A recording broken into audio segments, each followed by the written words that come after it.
Magandang hapon po sa inyong lahat. Samahan nyo ako magpasyal dito sa pinagalingan ng host ko. Ang supply ng tangke ko doon sa baba. Kasi gabala ko baka maliit na lang ang bukal. Tapos magpalapad ko ng tanim.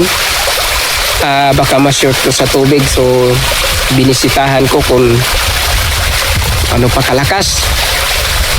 Okay pa man, ilig pa man, pero doon lang pa sa baba kaunti ang host ko. Bala ko iurong dito, munang pinasyalan ko ang puno ng bukal dito. Pahinga-hinga kaunti dahil kasama di pakiramdam ko sa panay basa sa tubig, sigurong ng shower. Hindi may iwasan talagang mabasa. Di, grabe kalakas ang init. Ayun, kumina kaunti ang katawan. Mas lalong manghina kung ipahinga ko. So yung ginawa ko, pumasyal ko muna dito sa bundok. Pasyalan ko ang tubig kung ano. Tapos naman ko pahinga, samahan mo sa puno kung anong resulta doon, kung okay siya ba iurong ang hose.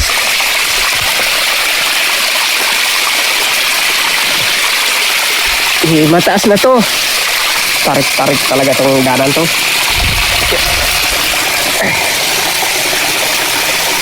Kailangan kasi pag gusto ka mangitang buhay ng bukal. So pagdating ng tag-init, yan ang ipasyal mo. Hindi biro ng init ngayon. Grabe kalakas. Halos kung di maalagaan ang tanim ko ng tubig, talagang masunog sa init. Puno na to sa ano. Kita ka ng ibang daanan.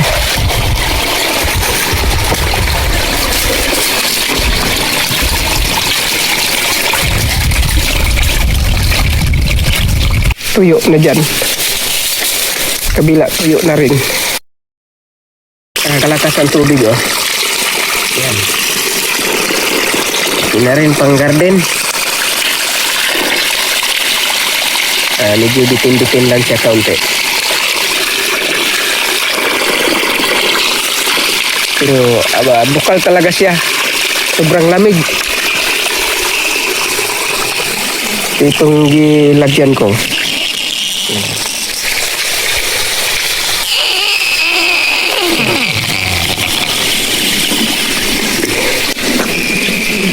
Dito lang siya galing, oh. Wala nang iba. Yan. Yan, gibutasan ko. Diyan sa ilalim. Yan. Pinagalingan ng tubig.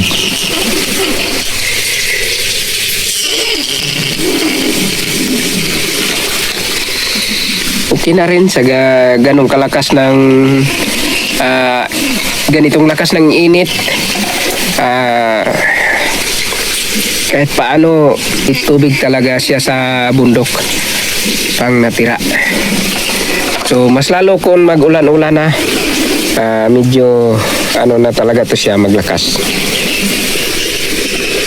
Safety talaga siya kasi galing siya sa ilalim, sa bato pa. Tapos pinakatuktok na talaga to. So, ganito ang makuha ng tubig sa bundok. Kung paano wala na siyang gastos nga yung electric motor, solar pump.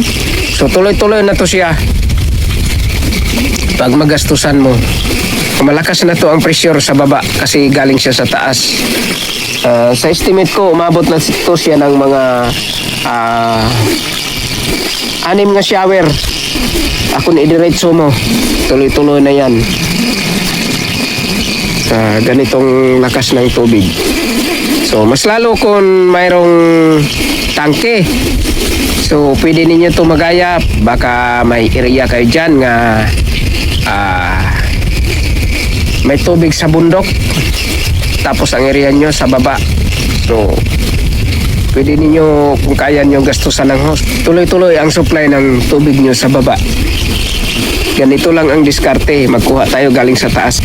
Kasi kung sa baba, wala siyang pressure. Kailangan dito talaga tayo sa tuktok magkuha ng tubig. Katulad tong ginawa ko. Sobrang lamig. Akala mo may ice na.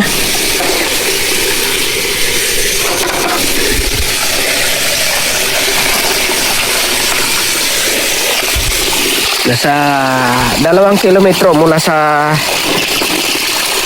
mula dito hanggang makarating ng gardinan ko. Maraming salamat sa lahat-lahat nga nakapanood sa video ko to. Luzon, Visayas at Mindanao and in others countries. So thank you very much to my friends.